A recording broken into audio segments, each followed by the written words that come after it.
ఇంద్రస్య అగ్నిశ్చ రాష్ట్రం ధారయతాం ధ్రువం ధ్రువేణ హవిషా తస్మై దేవాది బ్రువన్ అయంచ బ్రహ్మణస్పతి అని చెప్పి తాంబూలాలు మార్చుకుంటుంటే పురోహితుడు మంత్రం చెబుతాడు.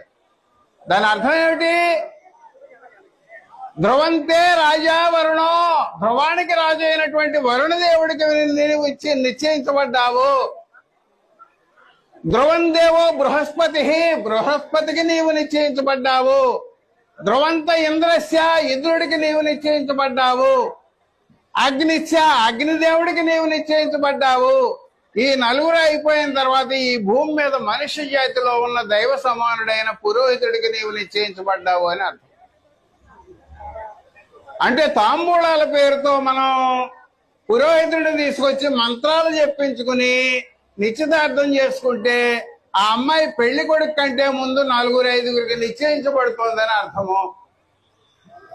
ఇవాళ అదే మంత్రాన్ని తెలుగులో అర్థం చెబితే మనం